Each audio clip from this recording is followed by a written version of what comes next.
submit ourselves and everything, you know, so like.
So it's even dumber. Well,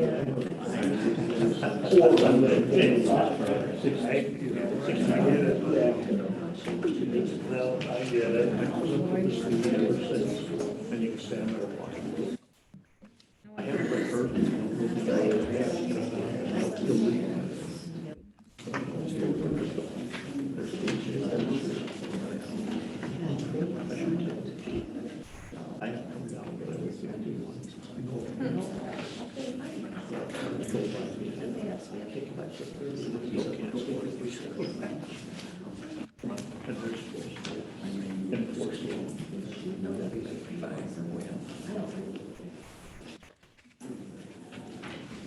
Having a couple issues with the audio video recording system here. Looks like the Zoom portion's working, but we're not able to do the recording right now.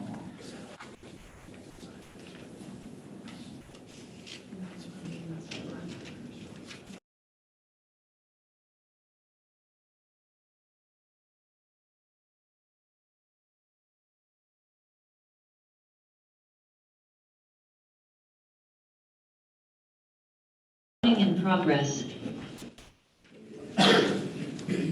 Said recording in progress. Yeah, that's what it says. It's not showing the recording. It says in the corner of the. It's not on this keyboard here. It's start recording button. It's not allowing it to do that. Our monitor says it is, so I don't know. Yeah, that's what's up here.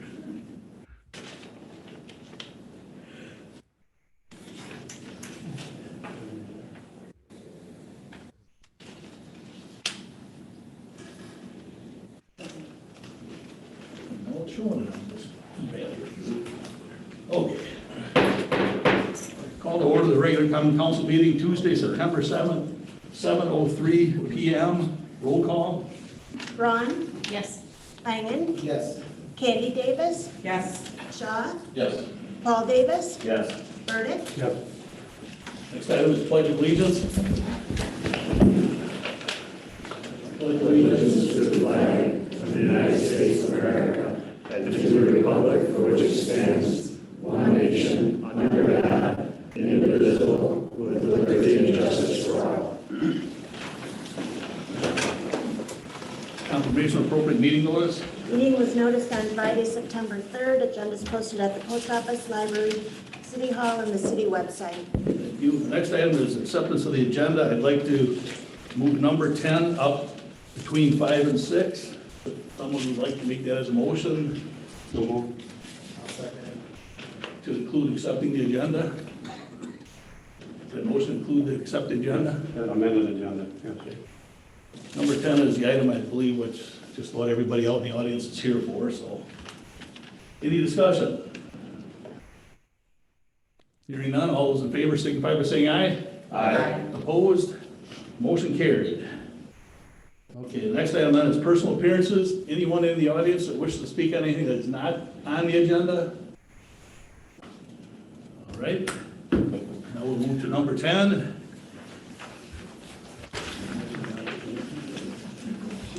Consider speed tables on South Main Street. Jim, you wanted to? Yeah, first of all, just for a little background, I'd like to say that by asking the mayor to put this item on the agenda for tonight, it was not my intention as the Public Works Chair to in any way shirk the responsibility of the committee. The committee had a public hearing on this issue last year, and it was decided at the time to proceed as per the plans as presented for South Main Street.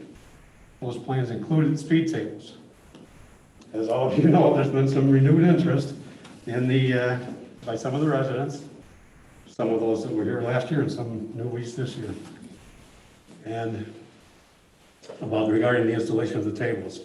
As this interest has peaked, I felt that the residents' concerns should be heard again and that the subject has grown beyond the committee level. As chair, I ask that it be placed on the agenda for the full council to consider. Come on. Want any more background? Or you got one? I don't, and I think there's been a lot of information about speed tables out there, so the presentation probably, questions we can answer them, but I think most people are aware of what they are, what they're for. I know I got my copy. I believe everyone else was delivered that. And along with that, 2 emails came in here. I will read those, and then if there's anyone that wishes to speak, we'll have you go to the podium and state your name and address. This is from Patty Carlson. Hi, I'm writing to you because I'm unable to attend tonight's city council meeting. I feel the proposed speed tables have more downfalls than benefits. Our family has lived on South Main Street for 23 years, and while I'm aware that speeding occurs, I feel there are other options. One possibility is the use of radar signs. Your speed is. Speed tables are expensive, but most importantly, a daily hassle for the residents of South Main Street. Please keep the residents in mind as you continue with this project. And then the other one is from Daryl Harride. Hello, I have lived on South Main Street my entire life. I'm opposed to the speed tables for multiple reasons. One being, I own a motorcycle, and these will create safety issues. There are enough hazards on the streets as it is between large potholes, cracks, and crumbling cement. Other streets he's talking about with his motorcycle. Speed tables would only increase my chances of tipping over. 2 being the noise that these will generate when traffic is going over them, especially large semi-trucks. I lived on this street when Dana was operating, and the noise in front of my house was very disturbing at all hours of day and night when the trucks would go over the large bump. If speeding is a concern, have the Edgerton Police patrol the area and hand out tickets to speeders. Simple fix.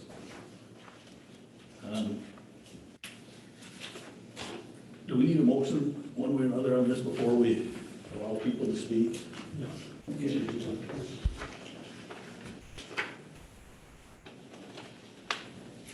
Okay, is there anyone that wishes to address the council? Please step up to the mic. Yes, I can start.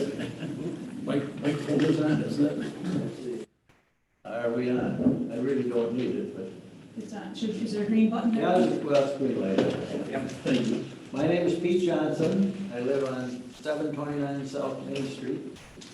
I'll be the proud owner of a new speed table in front of my house if things don't go right. I think everybody get my information report, I guess I call it. And I guess what I would say is, do you have any questions on any of the items that I brought up, any concerns or anything that you want to ask because I'd be glad to respond. There's probably a lot of information that we didn't get on that piece of paper. Yeah, are we allowed to ask questions with no motions on the table? Yes. Okay. Okay, I have a quick question, Pete. Yeah. On your second page, you said out of 65 addresses, is that the total number of addresses on South Main? Yeah, that's the total list that we got from City Hall. Okay, And there's a couple of houses on Lion Street, but really Lion Street is just a driveway to South Main Street anyway. But, yeah, and that's what, I've got the original copy of our survey. And I don't know who to give it to, or if you even need it. I mean, I just gave you the totals. But we have all the signatures, and it was kind of an interesting experience, and I think, where's Heidi? You took one half of the street, and I took the other. And we found some nice neighbors we didn't know we had, but we've got a lot of interesting comments. And as you could see, it's overwhelmingly in favor of not having it. It really surprised me. I thought it would be a little closer. I kind of felt that there were more that didn't. So I've got that if anybody wants it, that has to be entered anywhere. But If you'd like to present it to the council and then be officially entered into the record and. I can do that.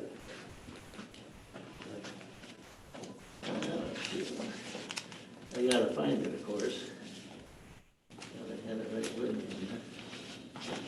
Well, let me see what I did with it. So as of right now. I got it right here. So, I don't know. There? Anywhere here, fine. Thank you. As of right now, if there's no action taken, they are still in the. It is a public record that we have to maintain, yes. That was a casual survey. Wouldn't pass muster from the legal side, but there's, people wrote on the wrong lines, marked in the wrong columns. We did some whiteouts and made some changes, but I think you get the feel for what the survey told us. No more questions? I have one question. Yeah. Are students from kindergarten through high school picked up by bus if they live on South Main Street, or do they walk? We do get a pickup just down from our house.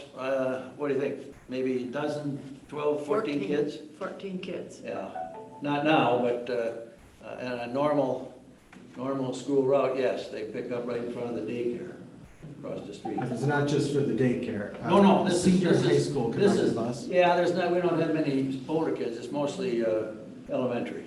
But yeah, there's quite a group every morning. But the length of the street, you can ride the bus if you live on that street. Oh, apparently, because they could pick them up there, yeah. I believe there was, when my kids were little, a fee if you didn't live a certain distance away, depending on your age, like sixth grade. If you lived down the street, I suppose you could ride, but there would be a fee for that. And I believe all kindergartners can ride the bus regardless of where they live, so I think it depends on age and distance from the school, so. But certainly any kindergartner on South Main Street would be able to ride the bus. Oh, yeah. Yeah, a lot of parents come up and wait with them there when they tell the bus down.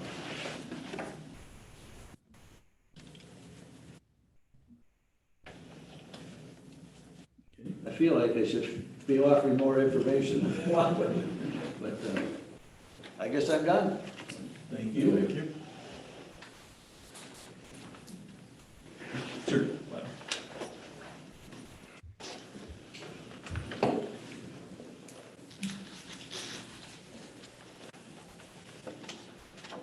My name is Bob Rosenbaum. I live on 415 South Main Street. The only thing I'd add a little bit to Pete's report, I was a motorcycle rider for many years. And from my experience, going across the speed tables or speed bumps with a motorcycle, if you go just a little bit fast, other than slowing what you normally do, but if you're a little bit fast, what you should, the front wheel leaves the pavement. And if you have a passenger, the passenger is lifted off the seat. I've had that experience.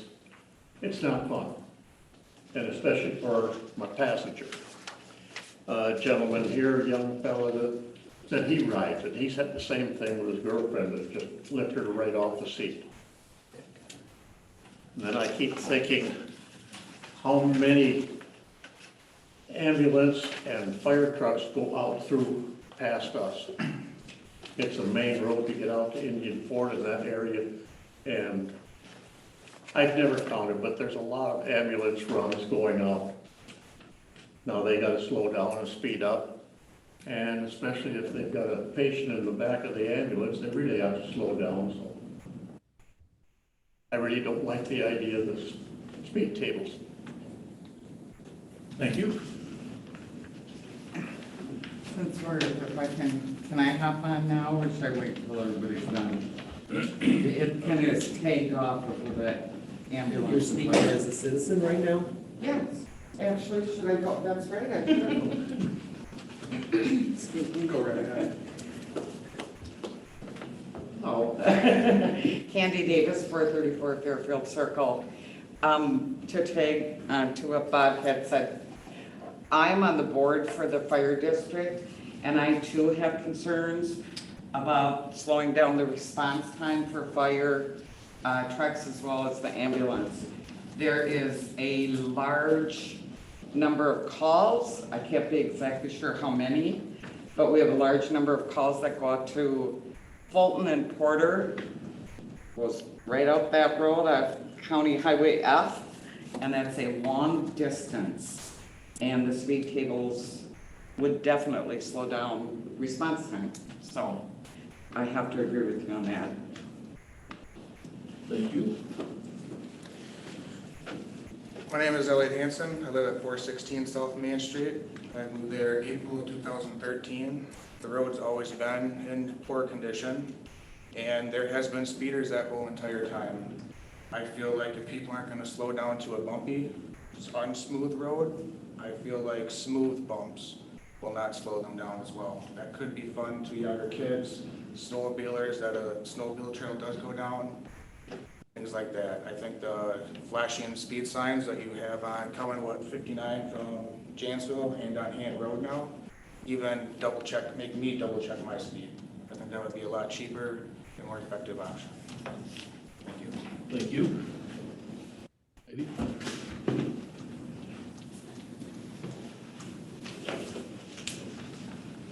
My name is Heidi Shields. I'm at 602 South Main, and I went around and visited with my neighbors, and I did contact every council person except, I'm sorry, Paul, I didn't do you. I initially started contacting the people on Public Works Committee, and then I went on and I left a message with Tim, and I talked with Candy too. And I did hear back from a couple of you, which was very nice. I appreciate that, but I am still very concerned. Roger and I have lived on our street for 47 years. We know what the traffic has been like all those years, the speed, the semis, all the utility vehicles that go down it. And when we were here at the very first meeting, when somebody had asked, well, like, how many semis go down the street? People don't realize what goes down our street unless you have lived there. We've had cars that have been hit by other vehicles too, that have been parked on the street. We haven't seen that over the years, but I do remember that. And then with the added bike lane, that'll be fine, but I'm really concerned, and I really do think if we could have one of your speed is someplace along there with also like a speed limit sign that tells you what the speed limit is. I know when it's been on 51 coming into town, I slow down. Going out Hayne Road just recently, I see that sign, and it makes you stop and think a little bit. So I just want to thank everybody for your time. Thank you.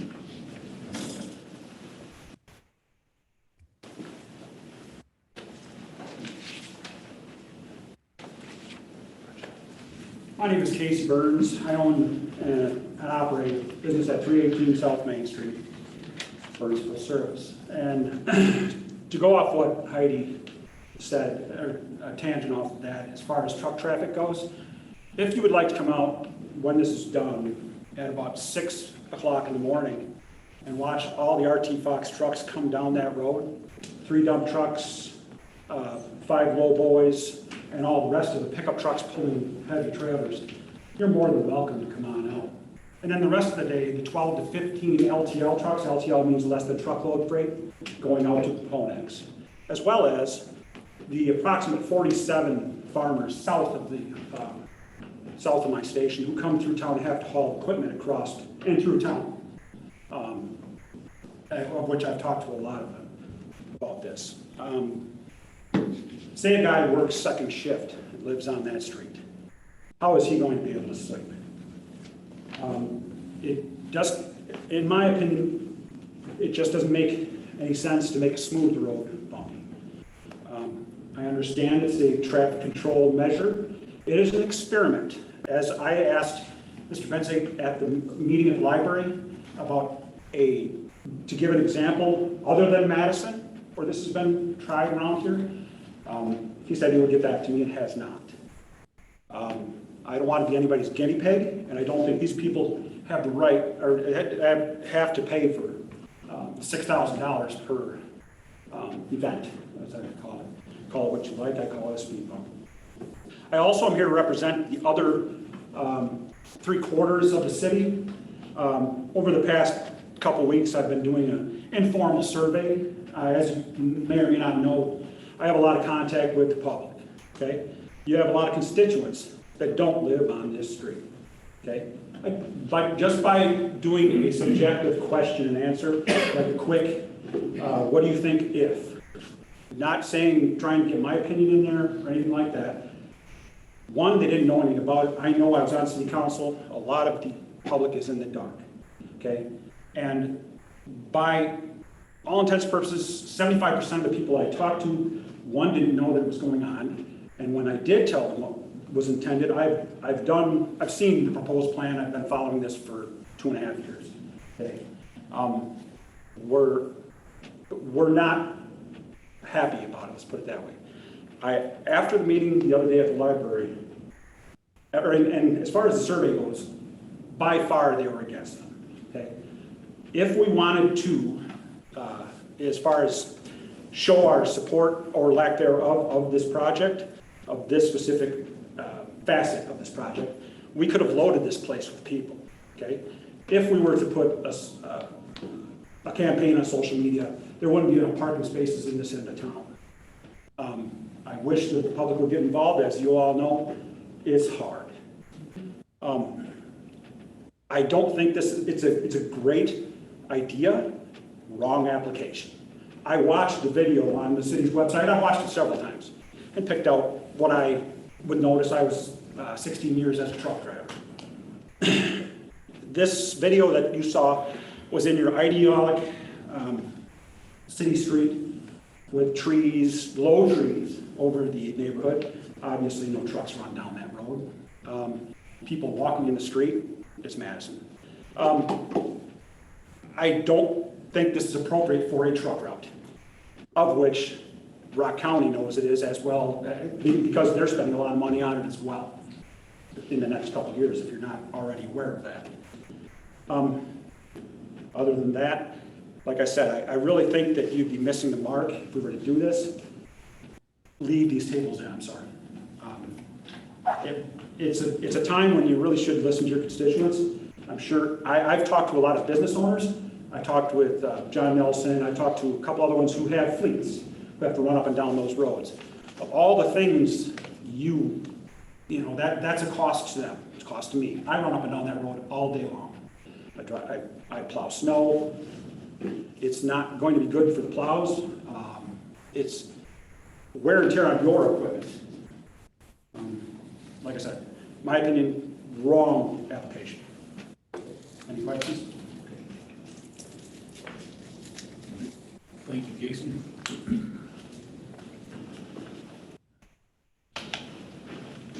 Just out of curiosity, anybody out there for them?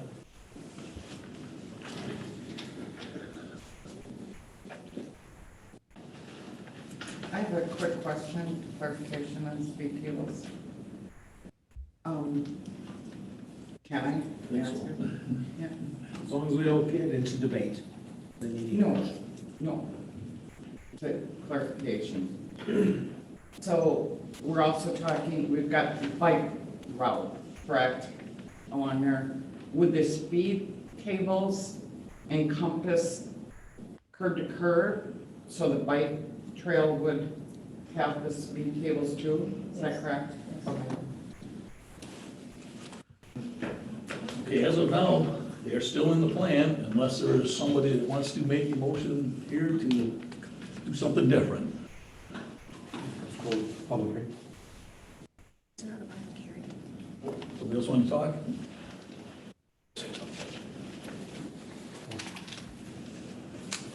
Matt McIntyre, 1300 Atkinson Drive. I drive truck for the last 8 years, and I drive about 300 miles a day, hit every city south of Madison, even north. I've never seen them. Only place I've seen them are like some side streets, like a head street type street, like a heavy residential type street. When they're real narrow, it tends to slow you down. Up in Madison, off from Monroe Street, there's a couple up there. You know, the main streets just don't have them. I've even gone off my route a couple times just to try to find them, just never found them. But the ones that do drive on up the side street, they do slow you down if it's a real narrow street. It's about, like 25 foot. I'm kind of feel with the citizens down there at this point as a truck driver myself. I picture myself driving down there. Thank you.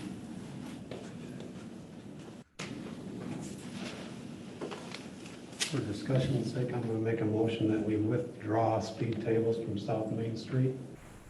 You made the motion? I'd like to second that. Now we can discuss here. Okay. Have we, excuse me, have we not entertained the idea of a blinking your speed sign at all on, do we have those? There's one coming into town, right, out on, We have 2 or 3 of them. right, that's what, okay. Yeah, they're not included as a project cost because they're ineligible project costs, Right. we have to council, put those in the budget. Right. Well, I guess Public Works is going to have to come up with other, or can come up with other solutions to this. Yes. If this doesn't go through. Yeah, I mean, the solutions, we're running out of time to make physical Correct. changes to the design, so your solutions would be other things than that. Outside, okay, Yes. outside the scope of this, okay. So I just want to go on the record as saying, I do not oppose speed tables overall if they're in in the right places. I just don't believe that this street that goes to County F is the right place because of the types of vehicles that's using it, as well as much as what the fire department needs to use it. So just want to go on record, it's not that I don't think speed tables are necessarily a good idea. I think they are. It's just a matter of where they might be. Again, a year ago, we looked at it and it was presented as a nice package and everything, and again, things have changed. We've got new information. I've looked into it also, not just from what I was getting, but I've looked into it too, and I kind of agree that this street is not a typical suburban, tree line use of speed tables as opposed to what we were, presented at the beginning, and I think that we could certainly look at other options. I mean, I've heard from a lot of guys outside Main Street, so maybe it just wasn't the right fit, we're not the right experiment, or however you want to put it, but I guess I'm not backing it any more than I would at the time. I mean, we did. That's why I made my motion. Again, they are good control, but we will certainly look, Public Works will certainly look at other options. We're going to have to, I mean, it's still a concern sure. about speeding Oh, in sure. traffic because we've It's not still, changed the traffic pattern now. I mean, pedestrian crossing is still a concern, so we've got to do something. there's a lot of things that You we know? know. Let's just say this is one of several options, and things that speed controls that we have with the bump outs and whatnot else. This is the only one we're withdrawing. Right. Everything else in the plan stays, so we will continue to look at the other safety measures. We're not withdrawing the safety measures for the sake of withdrawing it. We're gonna look at other options for the safety of the persons driving there. And yeah, speed, some of you mentioned tonight, speed is a concern. We will have to definitely control it and look at it, but I make some a of the things comment. we're already doing are taking care of that. Subject there? Some of the other options we have in there will take care of the speed also, so, for some of it, hopefully. Pete Johnson again. I think the first and simplest thing you can do to help speeding on on South Main is to move that speed limit out towards the city limits. It's 35 miles an hour up to the cemetery entrance. And that's the curve where they're just coming around, and here is bang, bang, bang, 3 duplexes right in a row. And I feel that, I don't know where this all started from, obviously somebody complained, and City Hall wanted these ideas for slowing traffic. But I suspect they came from the west end of South Main, where that is, any possible speeding is gonna be done there. You're coming downhill, you're coming around the corner, you start it, you're 55 when you enter the city limits. Then there's a 35-mile-an-hour sign ahead. Well, you let up on your gas, you're going downhill. And by the time you get to 25, you're still coasting at 40 miles an hour. If you push that speed limit out, you might have to go into the county with a 35-mile-an-hour ahead. That'd be coordinated, the whole job's gonna be done at one time. I would think signage could be easily coordinated with Rock County and have that speed limit out at the end of the cemetery. Now they've slowed down before they even get to the first houses and not slowing down at the first houses. Thank you. And I pulled out of the compost drop-off today and yesterday, and when I come out of that gated driveway there, you remind me of something. That's bad. That used to be 25 prior. It used to have a cemetery entrance sign, and there was 25 with an unenforceable little yellow one underneath it, right at the Pomeroy Cemetery Drive. So something changed years ago where that 35 got up, but that was one thing that I was kind of hoping we could address sometime too, to drop that down, especially with new pavement coming in all the way, so it's gonna take a little more to slow down. So, but yeah, that's one thing that should be looked at. Is there any more discussion here at the table on the motion? If there's no further discussion, the motion is to remove the speed tables from the project on South Main. Roll call. Burdick, Yes. Shaw, Yes. Paul Davis, Yes. Ron, Yes. Langen, Yes. Candy Davis, Yes. Paul Davis. Good. Oh, did I? I'm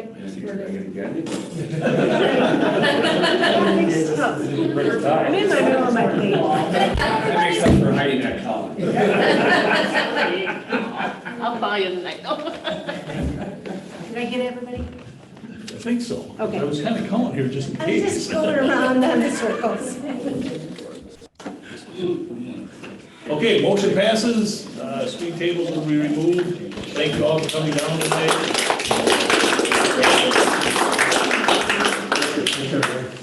Thank you, guys. Okay, we're gonna go back to where we skipped ahead.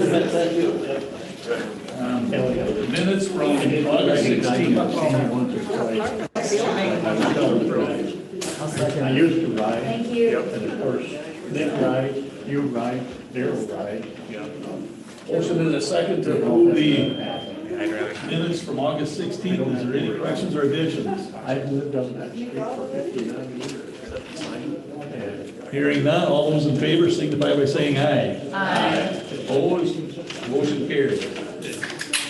Committee reports, finance, Candy. Finance met this evening at 6:45.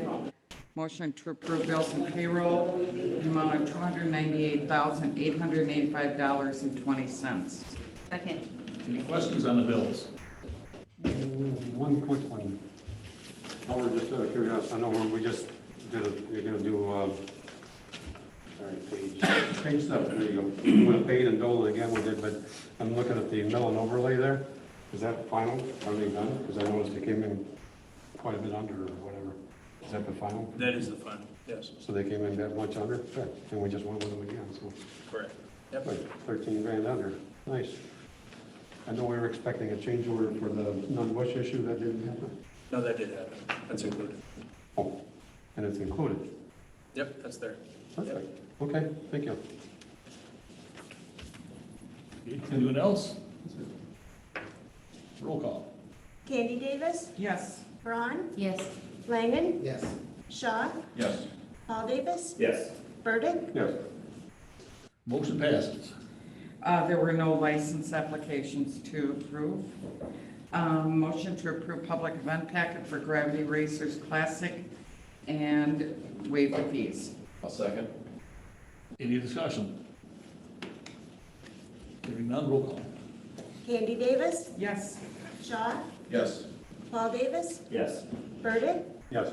Braun, Yes. Langen, Yes. Motion passes. Motion to approve public event packet for Chili Burn to benefit Jordan and waive the fees. Second? Any discussion? Hearing none, roll call. Candy Davis, Yes. Braun, Yes. Langen, Yes. Shaw, Yes. Paul Davis, Yes. Burdick, Yes. Motion passes. Motion to approve salt bids in the amount of $65.55 a ton, with the lowest responsible bid from Ninja De-icer LLC. I'll second. Any discussion? Hearing none, roll call. Candy Davis, Yes. Shaw, Yes. Paul Davis, Yes. Burdick, Yes. Braun, Yes. Langen, Yes. Motion passes. Motion to approve asphalt mill and overlay bid and awarded to the lowest responsible bid, which was Payne and Dolan for $128,992.20. Second? Any discussion? Hearing none, roll call. Candy Davis, Yes. Braun, Yes. Langen, Yes. Shaw, Yes. Paul Davis, Yes. Burdick, Yes. Motion passes. Motion to approve the high bid of the sale of the air compressor in the amount of $588.82. I'll second. Any discussion? I just want to clarify, the city will receive the 475. The high bidder will pay that 8313, which Excuse is me, yes. which is I retained by the auction So it committee. should be 475. It should be 475, yes, that was the tax and everything, thank you.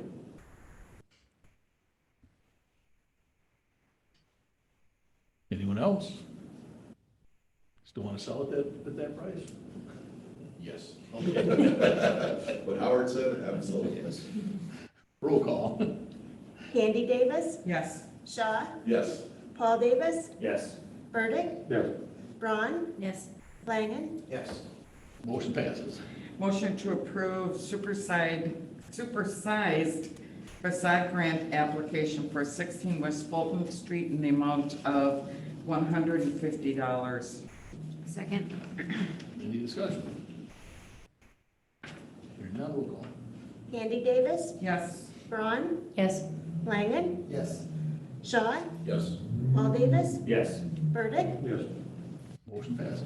Motion to approve increasing the amount of the supersized facade grant for 102 and 104 West Fulton Street window replacement for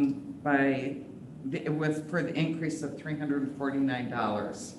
I'll second. Any discussion? Hearing none, roll call. Candy Davis, Yes. Shaw, Yes. Paul Davis, Yes. Burdick, Yes. Braun, Yes. Langen, Yes. Motion passes. And that's it for finance. Thank you. Anything from fire district? Yeah, we have Chief here that's going to give us a quick rundown. Thank you.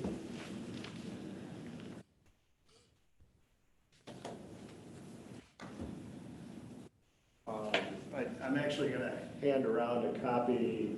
This is a report we do for the district board every month. It just gives you kind of a summary of stuff.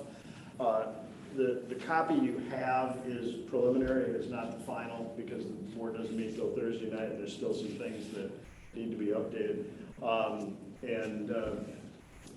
If the distinguished attorney wouldn't mind, I didn't make enough copies for everybody, so if he's willing to give up his copy. I don't need a copy. Yeah, and I have yours in my. Okay. Well, we can give yours to Sarah if you want to, Yeah, everybody. or to whatever. And I don't know, Kenny, you want to comment about what you were talking about in terms of? Yeah, so this is a report, as Chief stated, that we'll go over Thursday night at the board meeting. Chief puts this report together every month for the board meeting. We unfortunately don't always have it where it's available several days in advance, but we're lucky because this is Tuesday night and Chief got it done a couple days in advance. So I think going forward, since as Chief talks about this, you'll see this is extremely valuable information. And I think this is something as elected officials, each of you might find very helpful. So after each board meeting, I will ensure that each of you get a copy of this. It'll be after our board meetings, a day or the following Monday. But I will put a copy of this report in each of your mailboxes just as information. Again, by the time the next meeting comes around and Chief talks to us, it'll be old information and you won't quite have the new updated numbers. But all in all, it's just very good basic information for you to have. It talks about the number of calls each month, where we at compared to last year, etc. So using that as kind of a thing, there's a couple of key things I wanted to comment on tonight. Some very good things, quite honestly, just to make you aware of. But from a call perspective, we've got to go back and look. August may have been a record.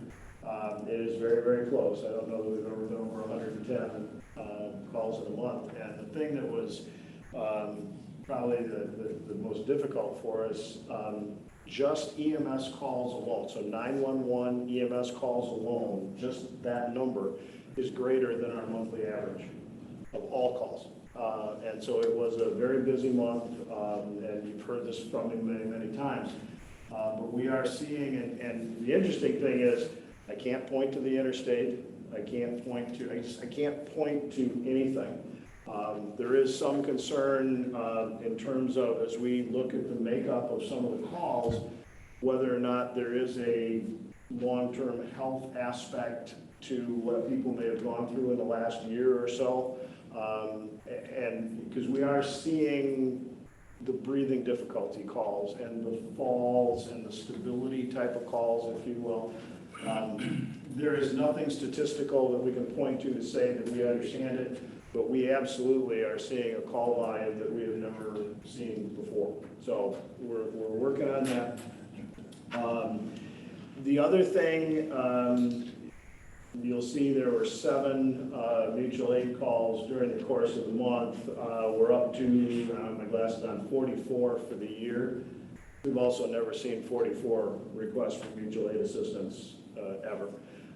The demands on everybody around us is really, really high. The departments are working very well together, but we are covering each other. We had an out-of-district ambulance. We have 3 ambulances, by the way, right? We had an out-of-district ambulance into our territory twice over the weekend alone. And so it's a reflection that we're all dealing with it, and we're all trying to keep up with it. So that's kind of just some background. Inspections, the only thing I'd point out about inspections, we have 635 inspectable properties. That's a lot. And so on top of all the 911 calls, crews do a really good job with that. Our staffing report, you can kind of see where we are with staffing, nothing really big that I was going to point out there. Top of the second page, what is missing, it's actually grayed out, is the operating budget numbers. We're still finalizing those, trying to get all the bills in and get everything in the right order, as Cindy will attest. It takes a while.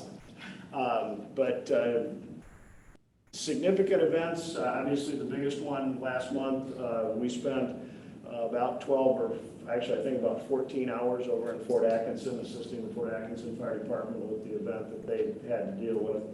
A lot of lessons learned came out of that. Significant activities, first of all, commend Chief Kowalski and his department. We had a blast with National Night Out, and we appreciate being part of that. It was just a lot of fun. And so that was good. We are at the top of the list as the one of them that I really wanted to highlight for you. Many of you know our fundraising arm, our association, has been raising money over the last 3 years to raise enough money to help us pay for the new cardiac monitors. It was a federal mandate. We had to replace them by the end of this year period. They could not be used afterwards. This is one of those where you don't want to use something that's expired. Right? It's not a place you want to cheapen up. The association put forward $115,000 and totally covered the cost of all 3 cardiac monitors. And so number one, a lot of kudos to everybody that's associated with our association. But the point that I don't want anybody to miss, that's all basically people in our community that have donated money to help us. And so, you know, this is kind of a public thank you to anyone listening out there and members of the audience. That was pretty impressive, that we could pay 100% of that and not have to put any of that on the levy. So just a very nice compliment to the association and everybody who donated. We're going to start fundraising again because we don't have much left in the coffers. but we'll go out of that. We also have, and I don't want to talk about it, we have another very, very heartwarming donation that will be announced Thursday night. I'll save that for next month and we'll talk about it. Feel good story there. We are starting to work on 2022 budgets, as all of you are. We'll have a pretty good look at that for the board. We'll at least have some preliminary looks for the board this month and obviously get into it by October.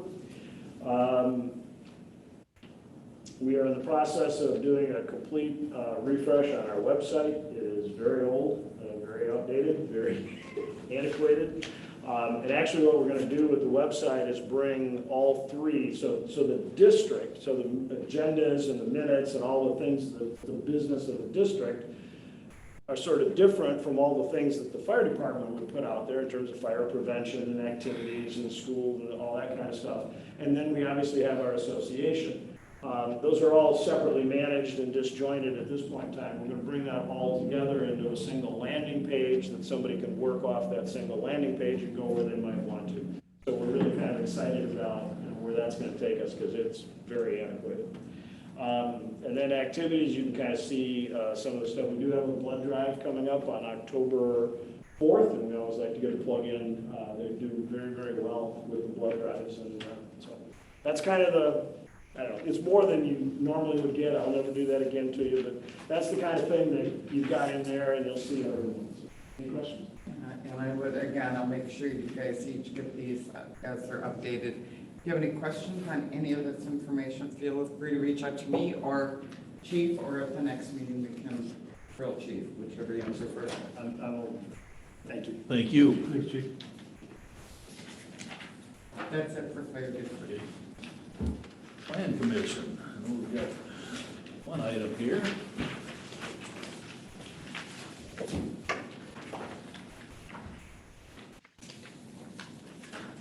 And that is to consider an extraterritorial land division to combine 2 lots on North Riverview Drive in Section 11, Town of Fulton for Spindler. Make a motion. Approve the extraterritorial land division on Riverview Drive, Section 11. I'll second. Any discussion? Hearing none, roll call. Paul Davis, Yes. Candy Davis, Yes. Shaw, Yes. Burdick, Yes. Braun, Yes. Langen, Yes. Motion passes. That's about it for plan, wasn't it? Initial use plan, so. That's right, the Deegan building. Public Works. Anything to bring forward? Public Works met August 25th. The only agenda item we had was the Dane County Natural Hazard Mitigation Planning. The committee met, accepted the report and data presented by City Administrator Mona and Municipal Services Director Howard, and moved the data be forwarded to Dane County for future use, planning and meetings for meetings. And that was it. Thank you. Anybody understand any of that? I barely did, and I was there. Thanks for doing that, though. Yeah, I owe you. Anybody want to know what that, just for a moment? Pardon me? I didn't know if anybody really wanted to know what that was. I mean, I could explain it, but no. Okay. Hazardous plan, I think the council's aware of the committee that Public Works is serving as the committee working through that planning process. Okay.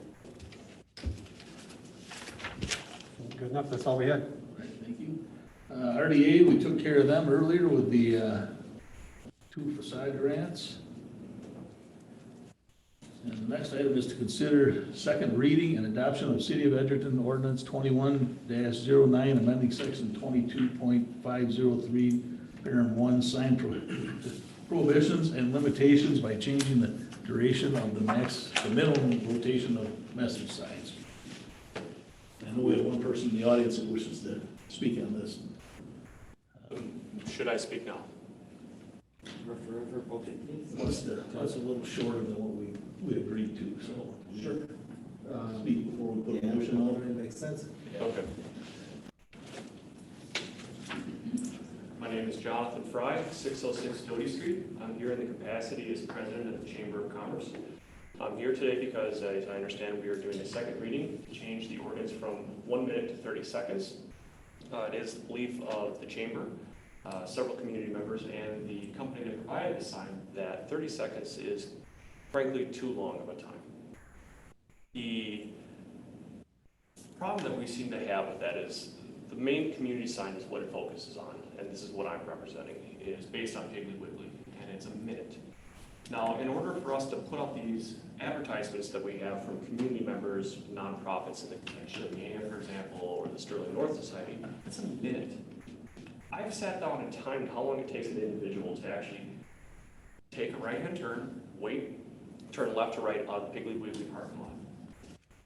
It is, on average, and I counted 35 people, sat there and actually counted out 35 people, and average length of time to turn was 37 seconds. So a person at that time would only see the sign once. They would see one advertisement. So what's the point of having a sign? That a billboard that if you have people paying for it in the community, and you're only going to see one advertisement, but there are several advertisements available. To me, it seems infinite and ineffective. So I'm proposing that we change it from 30 seconds on this reading to 15 seconds. And I'd actually like to quote a study that was done by the New England University Transportation Center and MIT Aid Lab recently in 2017. And it's a paper published called Accident Analysis and Prevention. In the study, they basically took 123 participants and driving on a specific section of highway north of Boston on a double-sided digital billboard. Now, I don't have a background in industrial ergonomics. I just am reading off the study here. It said that at the end of the study, they measured the eye rotation of a person going northbound and southbound and whether they turned their head towards the sign. The findings were, combining the findings with the previous research, colleagues concluded that digital billboards do in fact alter driving attention, but the degree to which this alteration impacts safety is unclear, end quote. I think that the argument has been that we don't want to change it down to a lower time period because it might distract riders. This is not downtown Wisconsin Dells. There are 3 digital displays, right? Piggly Wiggly. There is the one over at Quick Trip, and if I remember correctly, there's a third one. Someone could fill me in. Stop and Go does have one. Stop and Go, and that is over The high school, there's several. This affects all of them. on the main drag. Oh, not on the main drag. On the There's main one drag. on East Fulton Street, there's one on North Main Street. Sorry, I didn't clarify. So the ones I'm concerned about on the main drag, that's 3 signs over the course of a mile. But it affects every sign that has this kind of sign. It isn't just the signs on the main drag. Indeed, indeed.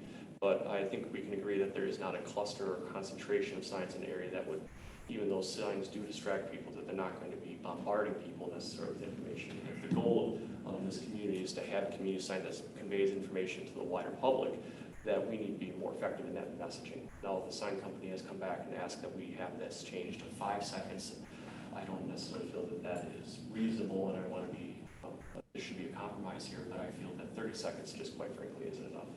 So I asked the committee here to reconsider the time duration that we're looking at from 30 seconds down to 15 seconds. Bill, is there an issue with the public hearing being set at 30 seconds and now cutting that in half? Probably would warrant a further reading because that is a rather substantive change that might engender additional comment and concern. I think the ordinance says if you modify it enough, you have to go back to a public hearing. It's not just a third reading. That's true. Would 20 seconds warrant it? That's only a third. Let's just say that's only a third off. That's what I was thinking anyhow. If you want to avoid going through the whole ask. You know, the issue you would have, hardship would be that if someone were to challenge it, you would have to take it up again, so. If someone challenged. Right. It is, you know, you wrote the rule, I say you, I'm not looking at you, Alderman, necessarily, I mean, you, council, wrote the rules as to what requires a further public hearing. So you get to decide what is substantive, what is substantial. I would suggest that having it, taking it from 30 to 15 is probably a substantial change, but in the eye of the law. So that would just mean it would go back into the public hearing mode, which Notice it. notice it, put it on the agenda, placement on the agenda, Public hearing. public hearing. So you could approve this reading if you wanted to and get it to 30 seconds. Because if you decide to go to 15, you have to start all over anyway. So we should get it to 30 seconds by approving this reading if you chose to. That is accurate. But what if we decided, yeah, let's go 15? You're saying continue to move forward with 30? Yes, because you're gonna, it's gonna. Yeah, because we have to start. Otherwise, back it's in. gonna stay at 60 until you go back through the public hearing process. And then how would we? Helps no one. Someone would have petitioned to put it back on a plan commission agenda. Okay, okay. Okay, I see.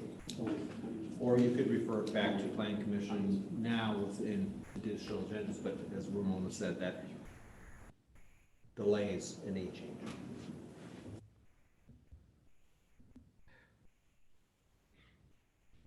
So what are the chances though that if we go through with the 30 seconds and then we petition to put it on, or petition the plan commission, and they say, why are we doing this? We just changed it to 30. I mean, would they be less favorable of saying 30 and then going through this again and going down to 15? To be honest Or, with you, They have to go through it again anyway. Either way, they're gonna Okay. have to go through a public hearing process. to be honest with you, okay, I don't think it took 5 seconds Okay. to, it had more discussion in council last time than it did at planning commission. That actually caught me by surprise. I was expecting, boom, done like it wasn't planning. Actually stopped and we had a discussion about it in council. Wouldn't worry about planning commission. I'm not saying they'll pass, I'm just saying they're not gonna look at it like, why are you doing this again to us?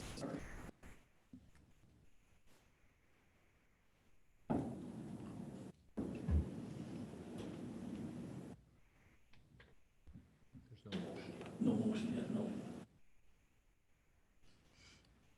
Can I ask a question? To the speaker, was the chamber aware this was moving forward, or why come in now? I was made aware that I initially requested that we visit this a while ago, but was not made aware that there was already a first reading on it. I only became aware of the second reading, hence my appearance here. So you weren't aware of it at the committee level either? That is correct. Right. Did we sign you up for the emails, agenda emails? I have not received. We could have you request to do that, and then you'd have them in the future, if there's, if we're gonna pursue it one way or another after here, then you'd be able to be noticed right away. That Sounds reasonable.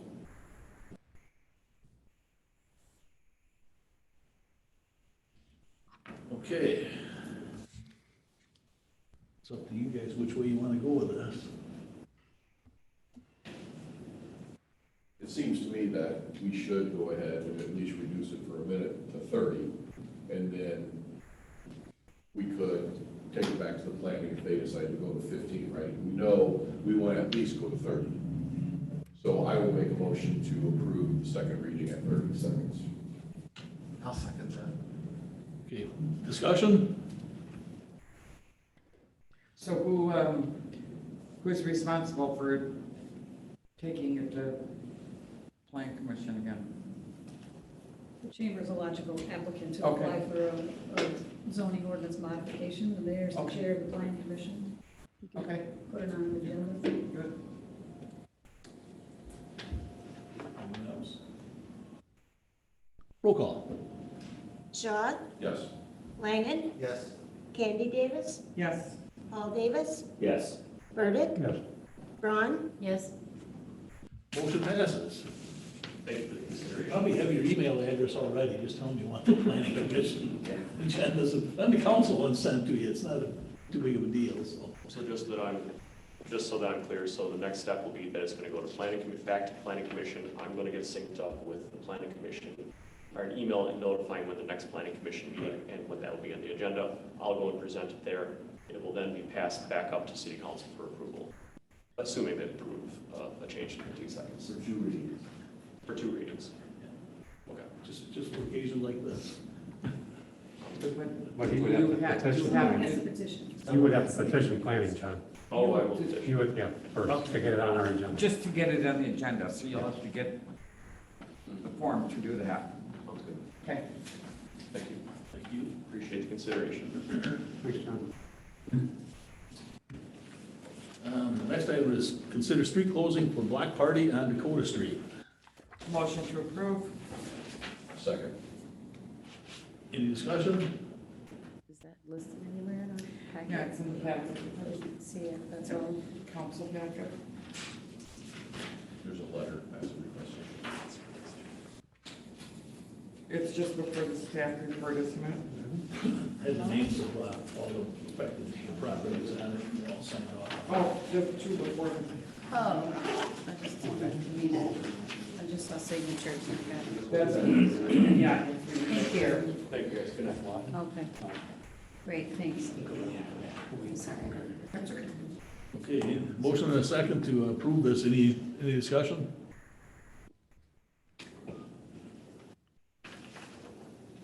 Hearing none. All those in favor signify by saying aye. Aye. Opposed? Motion carried. Next item is consider 2022 borrowing and capital improvement plan. All right. This was supposed to be a separate meeting, so we'll try to move through it, but there's a lot of stuff here I want to make sure you understand, because a lot of what we're going to be doing at this year's budget and in the future really is comes from what we're going to talk about this evening. So I'm going to see if we can share the screen here. This is a spreadsheet that's in your packet, so you have all this information, but if you wish to follow along, there's a little bit of color at least on this. All right, so we'll first start with the TIF district, and the discussion about the 10-year capital improvement plan and the borrowing really is tied to TIF number 6. Normally, this would be part of our conversation, but hopefully if you've had a chance to look through this, you can see why this conversation really should happen first before we get into the actual borrowing. So the schedule that's in your packet and the one in front of you is a summary of TIF number 6, that's the downtown TIF. This expenditure period for this TIF district expires in May of 2022, so very soon. And the district must close by 2027.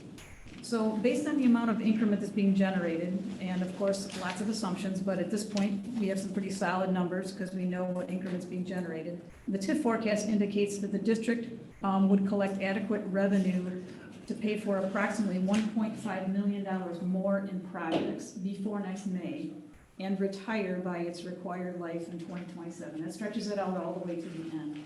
So I won't drag you through these spreadsheets, but I will at least point out that this pink purple cell here. This is in 2027, it shows that there would be a very small but a positive number in that column, meaning all of the debts and the interest that's owed to the city would all be paid off and leave a positive number. That gives us the ability to spend approximately $1.5 million, and that assumes that the expenditure of that $1.5 million does not result in additional tax increment. So they're pretty conservative assumptions. So right now, we have some projects you've already committed to, and others that you haven't, but potential and committed projects, they could be funded by this $1.5 million, include downtown trees and crosswalks. You've awarded contracts, the trees are in, you've awarded contracts for crosswalks. The creation of an economic development fund, that will be a conversation to happen pretty soon. The redevelopment authority and ultimately the council, that would be a funding source that would provide a source of funds for the next few years while the district, we're out of a TIF district expenditure period. You don't have funds for facades and things like that. There's a depot chamber payment. Again, there'll be more information given to the council about that. It's a relatively small number, but we could clean up that number, that amount before the TIF closes. The shoe factory purchase, the land purchases in here, downtown parking improvements, the 210 West Fulton Street purchase and incentive, and the Henry Street reconstruction. Okay, so the other caveat of TIF number 6 is it is a donor TIF to TIF number 7. Number 7 is the Dorsey TIF for the project that is on East Fulton Street from many years ago. TIF number 7 is a recipient TIF of TIF number 6, so TIF number 6 could finish off and pay off the debts of TIF number 7 at any time that you wish to do that. But the rule is that the downtown TIF can stay open longer than 2027 if it needs to do so to pay off TIF 7. So what is shown in this spreadsheet is a series of expenditures, the revenue, money coming in, paying off those expenditures, shows that the TIF district, again in this purple cell here, pays off its debts by 2027. But then in the last two columns, you can see the fund balance for TIF number 7, as it still continues to collect its increment. And then in 2028, if TIF 6 stays open one more year, it's obviously, pulling in $450,000 a year. It can finish off all of what TIF number 7 owes, and then both districts would close in 2028 with that positive fund balance shown in that purple number.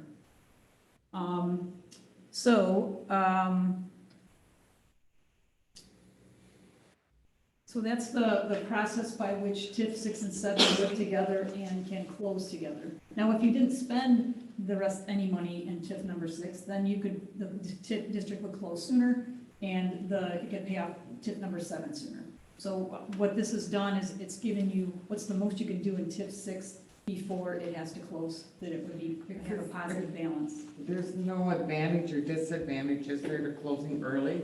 I mean, it's more of a disadvantage, I would say, correct? Yeah, the reason why people want TIFs to close is because then all the taxing jurisdictions have access, including the city, to that tax base. That's why a district, you don't do any more than you have to. But paying some of these projects on this list, as you know, are pretty big and important projects to doing what the downtown TIF is supposed to do. So there's lots of reasons why you would take that known increment and try to get some projects done. Get what we can done. Yeah. Otherwise, Henry Street would be a burden to the levy in the future. Correct. That's right. Just for that example on that. Yeah. I'm sorry. Yes. What's involved in extending it to 2020, or you're just us approving that? The reason you can do that is because several years ago, we modified TIF number 6 to make it a donor TIF. The decision by this council to do that then, that put that all in place. So that is once you have it as a donor TIF, then that is the law. The law says a TIF district can stay open longer than its regular life to take care of another TIF that is donating to. But if it's not a donor TIF, it is a hard close. You got it, exactly. Okay. Yes, The precisely. rules changed a few years back where the donor TIF was just made available. We didn't have them in the past, did we? Correct, it's relatively recent. We took advantage of it fairly quick because we knew 7 was gonna have a tough time paying back because we had a lot of infrastructure work we had to do with that one to complete that area over there. The sewer was buried underneath the highway trailer Dorsey building, so we knew it was gonna be a tough one to satisfy that TIF, so this worked out good for us to be able to have this donor tag added to it, to 6. And TIF 7, just as an aside, is also a distress TIF, which gave it another 10 years to try to collect its own increment. So it also got an extension of its life because of, there was a brief period of time when the legislature let you declare a distress TIF. So it's also a distress TIF. But if we didn't use 6, extended, 7 would be paid off. It would make its, yes, It's like around 2032. this projection, yeah, that would show that it would just barely cash flow, but it would on its own. Yes. You mentioned TIFs in the legislature, so this isn't related, but it's a TIF question. So which TIF was it that we extended the year that we garnered the funds to start our home improvement? 5, the business park. Okay, and just hypothetically, we did that once. Can we keep doing that? Every TIF that closes. You'll be closing a TIF probably next year, so you will be asked again, do you wish to extend the life of that TIF for another year? And that revenue from that additional year could go Into the into that program? affordable housing program. So there's Correct. no limit, and my question, there's no limit on, as we close out TIFs, replenishing that program? The limit is 1 year of increment for every TIF that closes. That's the limit, but every district you're eligible to do that with. Right now, the law is gonna change. Correct. That's goes without saying, but yeah, okay. Is that reflected here? Like, can we extend 6? Yes, you could extend TIF beyond its legal life of 2027 for another year Not and that we collect need its to, increment okay. and put that toward affordable housing. But you'd still have to collect enough to, you gotta close 7. Mhm. So, or you should close them together. Mhm.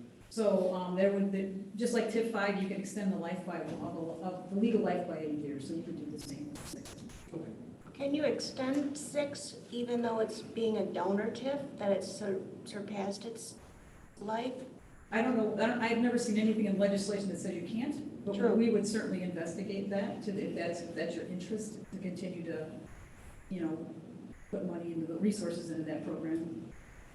And we'll know a lot more on how the program's going in the next couple of years, if there's interest in that. Okay, the next, I guess, point to make about the TIF District 6 and 7 is interest. The city has been in the position and has taken advantage of using our savings to loan to TIF districts as opposed to TIF districts borrowing money from a bank. It has been advantageous for the TIF districts, and it's allowed us to do projects we wouldn't otherwise have been able to do. So what the general fund who loans the money to the TIF districts charges interest to those districts. We account for it all as we go. So we could charge an interest rate, whatever you wanted, but we just charge the interest rate that we would have earned on the money that we loaned. So we're not gouging a TIF district and really bloating a TIF district that would make people, that's what makes people really hate TIF districts, because people take advantage of them. So we think we've been pretty fair, but we never actually charge the interest to the districts, we just account for it. And then when we get to the end, just like in TIF district number 5, we get to the end, the district's going to cash flow, then the council, you make a motion, and the interest is charged to the districts. Well, these 2 districts, 6 and 7, have done a lot of work, and they borrow a lot of money from the city. So eventually, before the districts close, we're anticipating right now that it'll be over $400,000 that will come to the city to repay the interest that we have foregone in loaning that money out.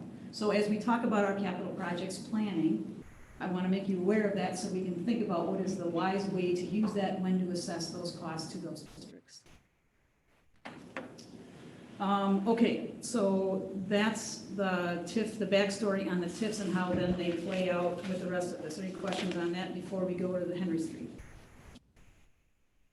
Okay, so Henry Street, as the mayor mentioned, is it's on our capital list to do. It is in the capital project plan for the next borrowing. And in the past, we talked about Henry Street being financed in its conventional way, where the city side is financed through the tax levy. a borrowing, and the utilities are paid for by the ratepayers, and that all shows up in your utility forecast for those of you who watch the utility forecast. This project is TIF eligible and could be funded by TIF 6. Using TIF 6 to fund the project would free up funding for other utility and city projects. The forecast, based on the assumptions we have here, indicates that the TIF could pay for almost all of Henry Street, and if one of the projects listed above, which not all of those projects are already, you have approved all of them yet, we don't know how they'll play out, it could pay for all of it. So the decision about funding for Henry Street would need to be made this fall, because we would have to have that contract awarded before the May date of the closing of the TIF district expenditure period. Okay, so that's another piece of the puzzle when we go to the borrowing. And now the 2022 borrowing. So in 2014, the council decided that they would set a goal of stabilizing the annual debt service payments at around $600,000. And we have done that since then.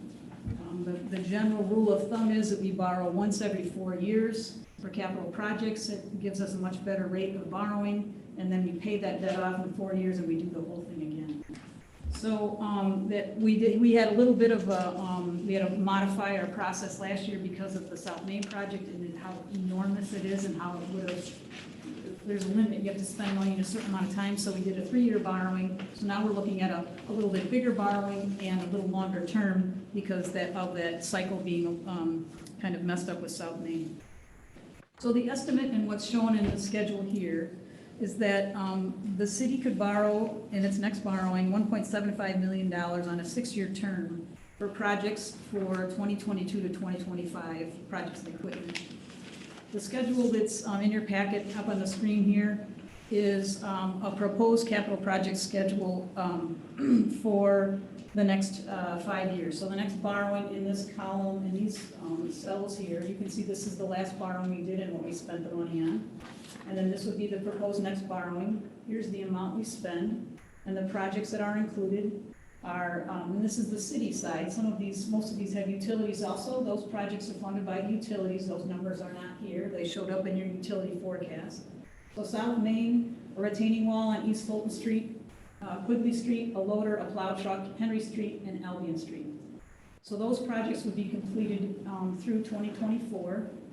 And their estimated, very roughly estimated costs are there shown. Some of the critical things that we would like to talk about with you and point out to you are how some things are getting funded.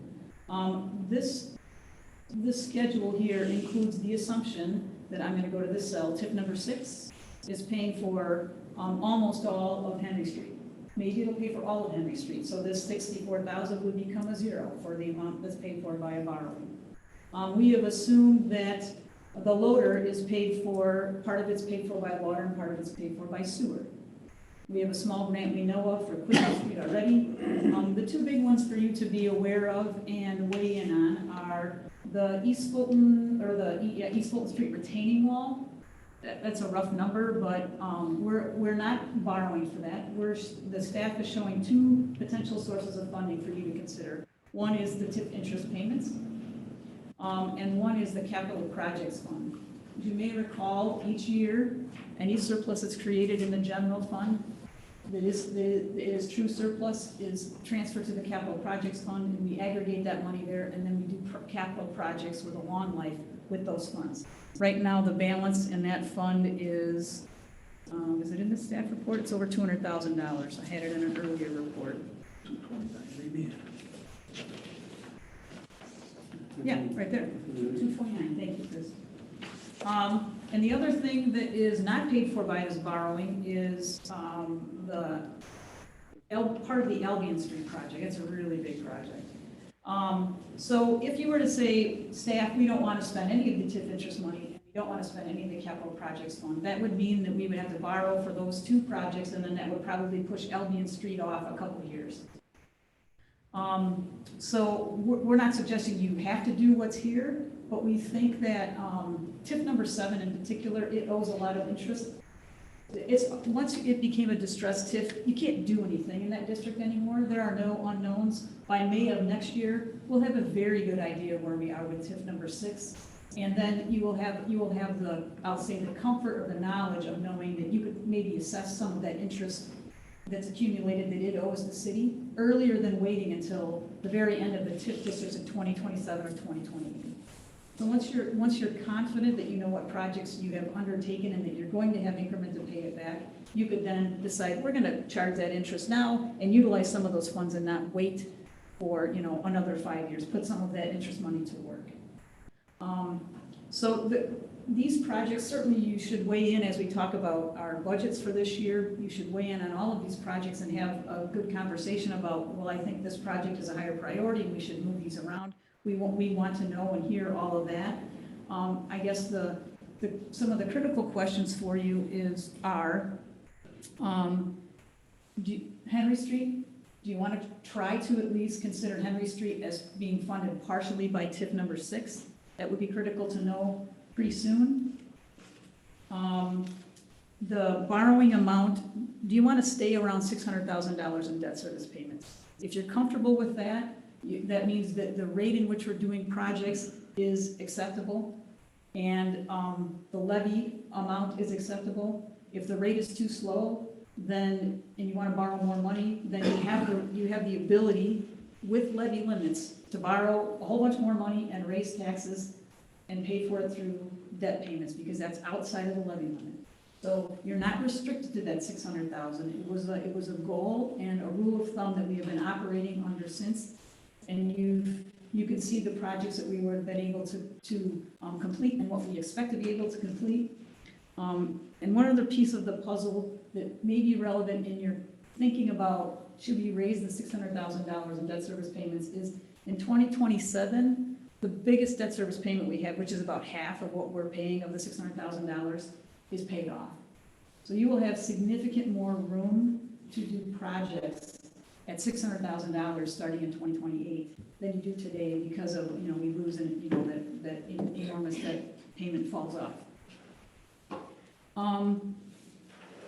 The only one I'm slightly concerned about waiting on that's listed as the rest of Rollin, is that only because we have to wait such a long time to apply for the grant that we got to do that? No, we will apply, we'll do that, that's the income survey, right? Right.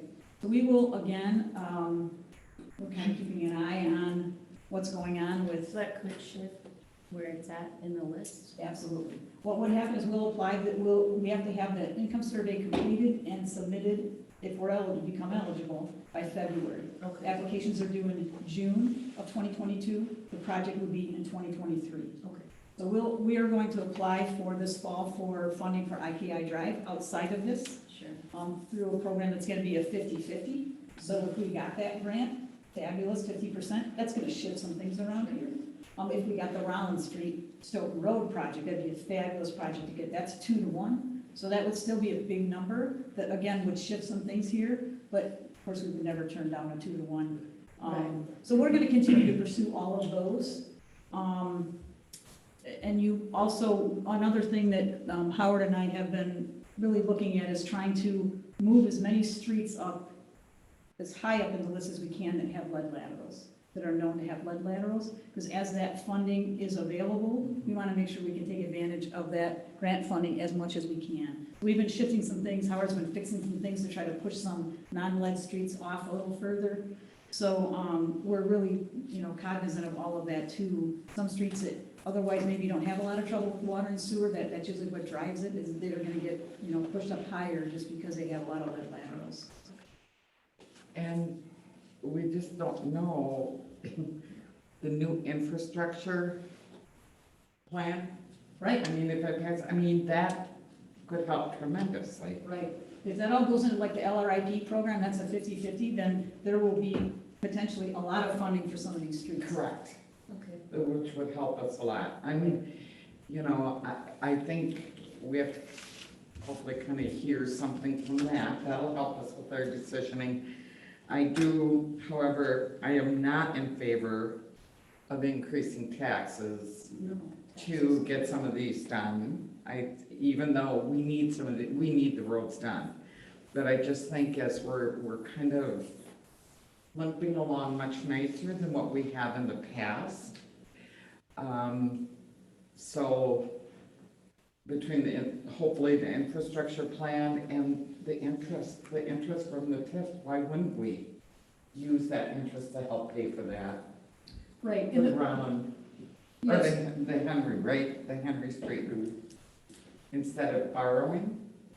Yeah, I mean, the TIF, the Henry Street proposal to you is that you just use TIF funds to pay for it. Oh, the TIF funds, not the Yeah. interest, Yeah, yes, and yes, so correct. assessing Yes. the interest to the two districts, I think, again, TIF 6, you're gonna know where you are in May, because you will have had to have spent whatever you're gonna have contracted everything at that point. So, what you laid out in the staff report, though, we would have enough funds to do all of these, or would we have to pick and choose? What is in that, where it says borrowing year 2022? No, where you have TIF 6. Oh, that all fits in the one. That all fits in the one, okay, good. Because we don't have final, like on 210, we don't have Yeah, final costs on correct, that. correct. But we've assumed that it's gonna be the purchase that you already approved, it'll be some incentives. So So, we have a little wiggle room, but we know that those are the projects that we have, that we could fit into the TIF. correct, Okay. and most of Henry Street. Great, okay. Good. So I guess as we move through this, I'm gonna go back to the questions. I'm seeing nods maybe for Henry Street. Okay, we're gonna attempt that. That means we're gonna get all the survey before the snow flies and do those plans. So you'll see contracts coming through from Cedar. None of that money is lost, or that work is lost anyways. We need to do that work. We'll just do it sooner. How about assuming that in this next group of projects, we're going to spend some of the capital projects fund surplus and some of the TIF interest. Are you comfortable with at least adopting a plan that shows that, knowing that you will have to make every one of those decisions before they happen? But if you say, I'm not comfortable doing that, assuming that, then we would reshuffle projects and probably, like I said, Albion Street would go into the next borrowing and it would get pushed off a couple of years. Basically, if we decide to borrow and not use. If you were to decide to say, we don't want to spend any capital surplus and we don't want to spend any TIF interest, We'd rather borrow instead. if you borrowed, Or not do the projects. or push the projects off further. If you borrow more, then you would either have to have a longer term or you have to raise taxes. And some people have said, I'd rather use interest in surplus. Yeah. Yes. okay. My thought is use some funds, they're not earning us the capital projects fund's not earning us much for interest. Use them, get some of these projects done, move some up, makes people happy out on the street. Right. Raising taxes should be last resort. Yeah.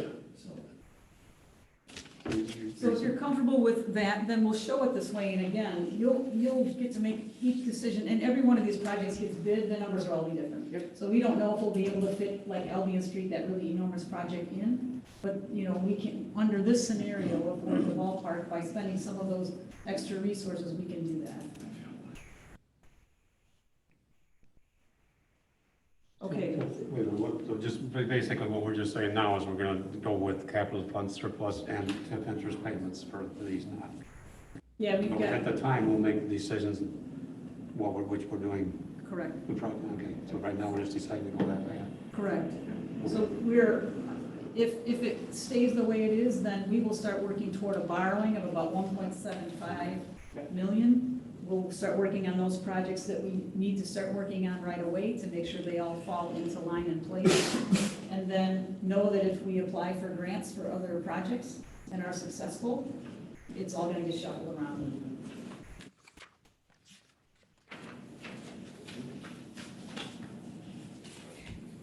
I don't have anything else unless you have some questions for me.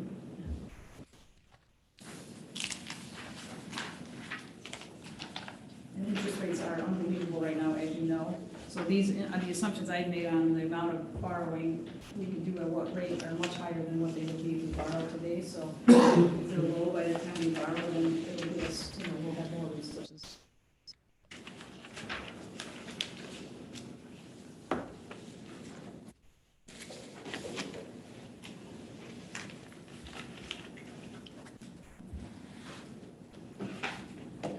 get some of the things from line 28 down ahead of time, that would be encouraging. And depending on the infrastructure bill,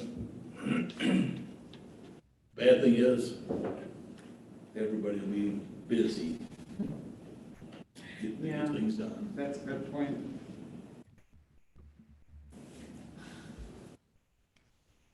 I guess I didn't mention, but you probably read in the staff report, just the last paragraph about ARPA funding is, we continue to hear the advice from all the experts out there is be patient, because you may be able to, dovetail some of these funds in with others, and there will be more and more information about do's and don'ts. So none of this, as you can see, is we're proposing to fund with the ARPA dollars, but we think that we just continue to monitor it, and we'll keep you posted when we think we have a handle on what we can and can't do. And so that's our strategy, is what we're recommending at this point, is we not fund any of these projects with ARPA dollars at this.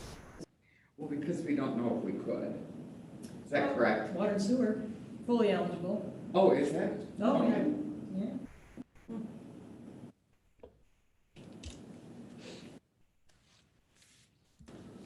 Okay, anything else on that? We'll move on, we've got a few more things to do here, yeah? Mayor, alderperson, and staff reports. Chili Mania is this weekend, anybody's going for that? Speaking of that, is it too late to change the name of Henry Street to Old Town Road? Just for the day. Just for the day. It's not on the agenda. No, okay. Anyway. You can make a sign. I can just go take a sign on it. Congratulations to Ann and her retiring from teaching, and happy birthday tomorrow, Ann.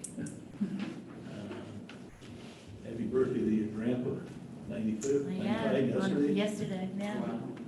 And I know a couple of us have had the laterals replaced. I was quite impressed with the work they did. I'm happy. The yard's looking good already for just getting done last week. They came in, didn't tear up as much as I would like them to, because some of it needed to be replaced, the yard, but it turned out good. Casey's got a blog going on his experience with that. It's an interesting read. I put out a blog today. My colleagues in DC work on this from a national perspective, and when we were just talking about dollars, I didn't put it in the blogs. I didn't want it to get too wonky, but the $45 billion that Biden wanted for lead lateral would have just about taken care of the problem nationwide, and I think the Senate bill trimmed that down to 15. So I mean, there will be money for it, but it's not going to fix the problem entirely. But the good thing that my DC colleagues told me is they said, well, you're lucky to live in Wisconsin. That Wisconsin and New Jersey are the two most aggressive / proactive states in the country about replacing lead laterals. So, and that it typically is a partnership with municipalities and homeowners, to do this sort of thing. And that's why they asked me to write the blog. When they heard, like, they talk about all this stuff in theory. They're like, it's actually happening at your house. Take a picture of everything, so I did. And Interview Howard. Just why I was doing it, and so anyway, it was from kind of the perspective of a homeowner to let people know that it is, even when they tell you that it's going to be less intrusive, like they can, and it worked at mine to just go from the terrace.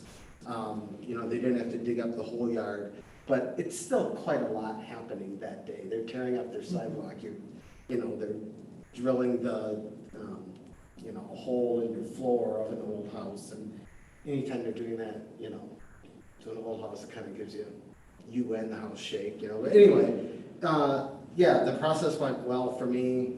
And I got a good blog out of it, and and just trying to raise awareness because, and I've tried to say this at every opportunity I can, I'm lucky to live in a city that is dealing with this, because my colleagues in DC just throw their hands up at communities that know there's a problem, just look the other way, because they don't have the wherewithal or the funds to even begin to address this. But soon, all municipalities, I think the rule that's going through the federal process right now is that everyone's going to have to maintain an inventory of where the bad pipes are, into which home. Everyone's gonna have to need to know that map. So I never asked, are you keeping an electronic inventory? Absolutely. Okay. Yeah, and I'm still doing inspections. Yeah, I said, I assume we are, you know, but they're like, Yeah, oh, just, yeah. they're like. We've got several lists going right now. Okay, they're like, you'd be surprised that, you know, where it's up in a Howard's Head and community and then he goes and then, you know, then where's the inventory, so, yeah, so it's been an interesting process. And I hope people that were hesitant to have us do them in the past see that it's been fairly efficient and not that invasive in the yards, and that we've had good experiences with it, so Yeah. hopefully we get some more done. Hopefully there's money available again next year, so. I mean, right, Wisconsin, I mean, you know, Wisconsin's been good about it, and hence, maybe there's even more federal funds coming, so. Okay, does anybody else have anything? Otherwise, we got number 13 to do here.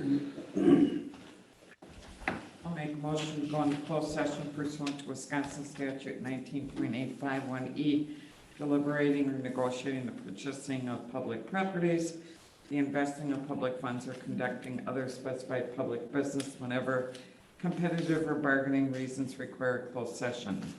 Discuss and consider land sale on Marshview Court, and discuss and consider the purchase of land in the North Gateway neighborhood and downtown. Any discussion?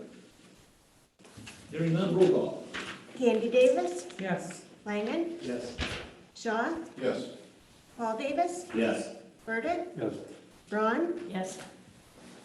Motion passes. We are in closed session. Good night, Kirsten.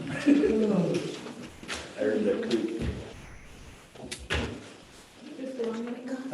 Yeah. I think it's mad, so.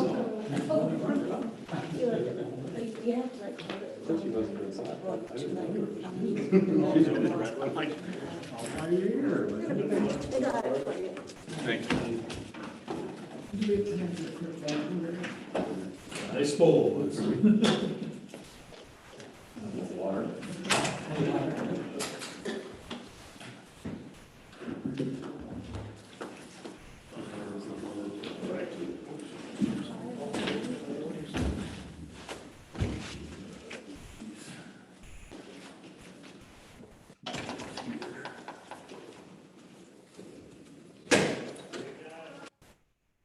They're here electronically, yes.